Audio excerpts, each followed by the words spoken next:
യാക്കൂബ് അലൈഹിസ്സലാത്തു വസ്സലാം വിട്ടുകൊടുത്തു. ആര്? തന്റെ ഓമനപുത്രൻ യൂസുഫിനെ വിട്ടുകൊടുത്തു മക്കളോടൊപ്പം. ആ യൂസുഫ് നബിയുടെ കൈപിടിച്ചെന്ന് പ്രവാചകത്വം കിട്ടിയിട്ടില്ല. യൂസുഫ് നബി ചെറുതാണ്, കുട്ടിയാണ്, ചെറിയ കുട്ടിയാണ്. ആ കുട്ടിയുടെ കൈപിടിച്ചിട്ട് ഇതാ തന്റെ സഹോദരങ്ങൾ പോവുക. ഉപ്പ അത് നോക്കിയിരിക്കുകയാണ്, യാക്കൂബ് നബി നോക്കി നിൽക്കുകയാണ്. ഇത് കൃത്യല്ലേ? ഇത് ഖുർആനുള്ള സംഭവമല്ലേ? ഇത് ഖുർആൻ പഠിപ്പിച്ചതല്ലേ? വിശുദ്ധ ഖുർആൻ സൂറത്ത് യൂസുഫ് എന്ന അധ്യായത്തിൽ ഈ വാചകങ്ങളില്ലേ? എങ്കിലും നമ്മളൊന്ന് ആലോചിച്ച് നോക്ക്. ഇതിനിടക്ക് നമ്മളൊന്ന് ചിന്തിക്ക്. ഇതിനിടക്ക് നമ്മളൊന്ന് ആലോചിച്ച് നോക്ക്. നമ്മുടെ വിശ്വാസം എന്താ? നമ്മുടെ അഖീദ എന്താ? നാട്ടിലൊരു തങ്ങളുണ്ടെങ്കിൽ, ഒരു ബീവിയുണ്ടെങ്കിൽ, ഒരു ശൈഖ് ഉണ്ടെങ്കിൽ, ഒരു ജ്യോത്സ്യനുണ്ടെങ്കിൽ, ഒരു കണിയാനുണ്ടെങ്കിൽ, ഒരു കണക്ക് നോട്ടക്കാരുണ്ടെങ്കിൽ, ഒരു മഷിനോട്ടക്കാരനുണ്ടെങ്കിൽ, കണ്ണിൽ കാണാത്തതും കൽബകത്തുള്ളതും കൺകൊണ്ട് കണ്ട പോൽ കാട്ടിപ്പറഞ്ഞോവർ കുപ്പിയകത്തുള്ള വസ്തുവിനെ പോലെ കാണാൻ നിങ്ങളുടെ കൽബകമെന്നോവർ. നാട്ടിൽ ഒരു ശൈഖ് ഉണ്ടെങ്കിൽ ആ ശൈഖിന് മനുഷ്യന്റെ മനസ്സ് കാണാൻ കഴിയുന്ന ഒരു കുപ്പിക്കകത്തൊരു വസ്തു ഇരുന്നാൽ എത്ര വ്യക്തമായി കാണാൻ കഴിയും? അത്രയും വ്യക്തമായി കാണാം. ഒരു ബൾബിനുള്ളിലുള്ള ഫിലമെന്റ് എത്ര കൃത്യമായി കാണാൻ കഴിയോ അത്രയും കൃത്യമായിട്ട് കാണാം. ആരെ? മനുഷ്യന്റെ മനസ്സ്, മനുഷ്യന്റെ ഹൃദയം കാണാൻ ഈ കണിയാന് കഴിയും, ഈ ശൈഖിന് കഴിയും, ഈ ബീവിക്ക് കഴിയും എന്ന് വിശ്വസിക്കുന്നവരാണ് മുസ്ലിങ്ങളിൽ ബഹുഭൂരിപക്ഷം. എന്നാൽ അള്ളാഹ് പറയുന്നു, അള്ളാന്റെ ഖുർആൻ പറയുന്നു, മനസ്സിൽ ഗൂഢതന്ത്രങ്ങൾ ആവിഷ്കരിച്ച് സ്വന്തം മക്കളായ 10 പേര് നിരന്നു വന്നിട്ട് യാക്കൂബ് നബിയോട് നുണ പറയുന്നു, കളവ് പറയുന്നു.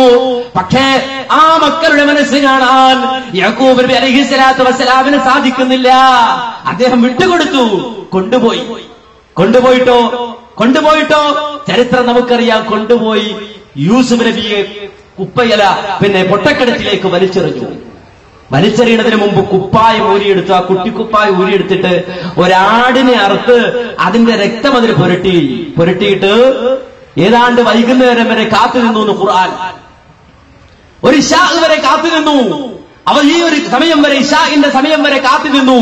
സാധാരണ വരുന്ന സമയവും കഴിഞ്ഞ് ഏതാണ്ട് ഇശാഇന്റെ സമയമായപ്പോൾ വജാഉ അബാഹും ഇശാഅൻ യബ്കൂൻ, ഇശാഇന്റെ സമയമായപ്പോൾ കരഞ്ഞുകൊണ്ട് അവർ വീട്ടിലേക്ക് ഓടി വരികയാണ്. ആ മക്കൾ ഓടി വന്നിട്ട് പറയുന്നു, യാ അബാന, ഓ ഉപ്പ, ഇന്നാ ദഹബനാ നസ്തബിഖു വതറക്നാ യൂസുഫ ഇൻദ മതാഇനാ, ഞങ്ങൾ പോകുന്ന വഴിക്ക് ഞങ്ങൾ ഓട്ട മത്സരം നടത്തി ഉപ്പ, ഞങ്ങൾ ഓട്ട മത്സരം നടത്തിയപ്പോ വതറക്നാ യൂസുഫ ഇൻദ മതാഇനാ, ഞങ്ങളുടെ വസ്തുക്കൾ സൂക്ഷിച്ചെടുത്ത് യൂസുഫിനെ ഇരുത്തിയിട്ടാ ഞങ്ങൾ ഓട്ട മത്സരത്തിന് പോയത്. ഓട്ട മത്സരം കഴിഞ്ഞ് മടങ്ങി വന്നപ്പോ അവനെ ചെന്നായ പിടിച്ചു ഉപ്പ, വമാ അന്ത ബിമുഅ്മിനിൻ ലനാ വലൗ കുന്നാ സാദിഖീൻ, ഞങ്ങൾ സത്യമാണ് പറയുന്നതെങ്കിലും ഉപ്പ അങ്ങക്കത് വിശ്വാസം വരില്ലല്ലോ. ഞങ്ങൾ സത്യം പറയുന്നത്, വമാ അന്ത ബിമുഅ്മിനിൻ ലനാ വലൗ കുന്നാ സാദിഖീൻ, ഞങ്ങൾ സത്യമാണ് പറയുന്നത് ഉപ്പ, എന്നാൽ നിങ്ങൾക്കത് വിശ്വാസം വരൂലല്ലോ എന്നാ മക്കൾ ചോദിക്കുന്നത്. വിശ്വസിപ്പിക്കാൻ ശ്രമിക്കാണ്. ആ സമയത്തും യാക്കൂബ് അലൈഹിസ്സലാത്തു വസ്സലാം നിറകണ്ണുകളോടെ അവരെ കൊണ്ടുവന്ന തെളിവ്, യൂസുഫിനെ ചെന്നായി വിളിച്ചു എന്നതിന്റെ അസർ, അതിനെ തെളിവായി കൊണ്ടുവന്ന ഖമീസ് യാക്കൂബ് നബി ഏറ്റുവാങ്ങി. യാക്കൂബ് നബി നോക്കി, ആ കുപ്പായത്തിലേക്ക് നോക്കി, രക്തമുണ്ട്. തിരിച്ചും മറിച്ചും നോക്കിയിട്ട് പറഞ്ഞു, മോനെ, മക്കളെ, എന്റെ മകൻ യൂസുഫിനെ ചെന്നായി പിടിച്ചിട്ടില്ല. അങ്ങനെ പിടിച്ചിരുന്നെങ്കിൽ, എന്റെ മകൻ യൂസുഫിനെ ചെന്നായി ആക്രമിച്ചിരുന്നെങ്കിൽ, ചെന്നായുടെ പല്ലുകൾ കൊണ്ട്, ചെന്നായുടെ നഖം കൊണ്ട് എന്റെ മകന്റെ കുപ്പായം കീറുമായിരുന്നു. എന്റെ മകന്റെ കുപ്പായം കീറിയിട്ടില്ല. പിന്നെന്താ സംഭവിച്ചത്? ബൽ സവ്വലത്തിലേക്കും അംഫുസിക്കും നംറാ ഫസബ്റുൻ ജമീൽ വല്ലാഹുൽ മുസ്തആനു അലാ മാ തസിഫൂൻ. ഏതോ ഒരു കാര്യം നിങ്ങളുടെ മനസ്സ് നിങ്ങളെ നന്നായി തോന്നിപ്പിച്ചു, ഏതോ ഗൂഢതന്ത്രം നിങ്ങൾ ആവിഷ്കരിച്ച് എന്റെ മകനെ കൊണ്ടുപോയി നിങ്ങൾ അപകടത്തിൽപ്പെടുത്തി. നിങ്ങൾ അങ്ങനെ ചെയ്തു എന്നതുകൊണ്ട് ഈ ഉപ്പക്ക് നിങ്ങളോട് പ്രതികാരദാഹമില്ല മക്കളെ. ഫസബ്റുൻ ജമീൽ, ഈ ഉപ്പ നന്നായി ക്ഷമിക്കുകയാണ്. വല്ലാഹുൽ മുസ്തആനു അലാ മാ തസിഫൂൻ. നിങ്ങൾ ചെയ്ത ഈ പ്രവർത്തനത്തിൽ എനിക്ക് സഹായം തേടാനുള്ളത് അള്ളാഹുവിനോടാണ്, റബ്ബിനോടാണ്. ഞാൻ ആരോടും പരാതി പറയുന്നില്ല, എനിക്ക് മറ്റാരോടും പരാതി പറയാനില്ല. ഞാൻ എന്റെ റബ്ബിനോട് പരാതി പറയും, ഞാൻ എന്റെ അള്ളാഹുവിനോട് പരാതി പറയും. മഹാനായ യാക്കൂബ് അലൈഹിസ്സലാം അന്ന് തുടങ്ങിയ കരച്ചിലാണ്. എന്റെ ഇടക്കിടക്ക് വിളിച്ചു ചോദിക്കും, ആ മകൻ സ്വന്തം മകനെ കുറിച്ചുള്ള ഓർമ്മ വരുമ്പോ ആ പിതാവിന്റെ നെഞ്ചിടം പിന്നെ ഇടറിക്കൊണ്ട് അദ്ദേഹം പറയും, യാ സഫ അലാ യൂസുഫ്, എന്റെ മോനെ നിന്റെ അവസ്ഥ എന്താണ്, നിന്റെ അവസ്ഥ എന്താണ്? ആ പിതാവ് ഇടയ്ക്കിടയ്ക്ക് ചോദിക്കുന്നു. കരഞ്ഞ് കരഞ്ഞ് കരഞ്ഞ് കരഞ്ഞ് അവസാനം കണ്ണു വെളുത്തു പോകുന്നു. എന്നാ ചരിത്രം നമുക്കറിയാലോ. മഹാനായ യൂസുഫ് നബി അലൈഹി സ്വലാം ആ സമയത്ത് അപകടത്തിൽ പെട്ടിട്ടില്ല. ആ വഴിക്ക് വന്നൊരു കച്ചവട സംഘം എടുത്തുകൊണ്ടുപോയി അവസാനം വിറ്റ് ഈജിപ്തില് സുഖലോലുപനായി കഴിയാണ്. രാജകൊട്ടാരത്തിൽ ഒരു രാജകുമാരനെ പോലെ യൂസുഫ് നബി ജീവിക്കുന്നുണ്ട്. പക്ഷേ പലസ്തീനിലെ കന്നാനിൽ ഇരുന്നു കൊണ്ട് ഈജിപ്തിലെ കൊട്ടാരത്തിൽ വളരുന്ന തന്റെ ഓമനപുത്രനെ കാണാൻ മഹാനായ യാക്കൂബ് നബി അലൈഹി സ്വലാത്തു വസ്സലാമിന് സാധിക്കുന്നില്ല. അള്ളാഹു പരീക്ഷിക്കുകയാണ്.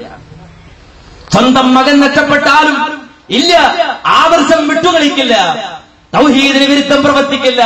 സ്വന്തം മകൻ നഷ്ടപ്പെട്ട് 40 50 60 എത്ര കൊല്ലം കഴിഞ്ഞാലും തന്റെ മനസ്സിൽ വേദനയുണ്ടെങ്കിലും തന്റെ ആദർശത്തിൽ അണുകിട വ്യത്യാസം വരുത്താൻ താൻ ഒരുക്കമല്ല എന്ന് യാക്കൂബ് അലൈഹി സ്വലാത്തു വസ്സലാം തന്റെ ജീവിതം കൊണ്ട് തെളിയിച്ചുവെങ്കിൽ ആ ജീവിതം ചൂണ്ടിക്കൊണ്ടാണ് വിശുദ്ധ ഖുർആൻ പറഞ്ഞത്. തീർച്ചയായും ആ കുടുംബത്തിൽ, യൂസുഫിന്റെ കുടുംബത്തിൽ, യാക്കൂബ് അലൈഹി സ്വലാത്തു വസ്സലാമിന്റെ കുടുംബത്തിൽ നിങ്ങൾക്ക് മാതൃകയുണ്ട്.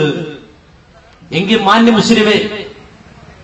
മുസ്ലിമേ വഴക്കിടുന്നതിന് മുമ്പ്, ബഹളം കൂട്ടുന്നതിന് മുമ്പ് സ്വന്തമായിരുന്ന് സ്വന്തത്തോടൊന്ന് ചോദിക്കുക, എനിക്കൊരു മകനുണ്ട്, നിങ്ങൾക്കൊരു മകനുണ്ട്, നഷ്ടപ്പെട്ടു. മകൻ നഷ്ടപ്പെട്ടു. 1 കഴിഞ്ഞു, 2 കഴിഞ്ഞു, 3 കഴിഞ്ഞു.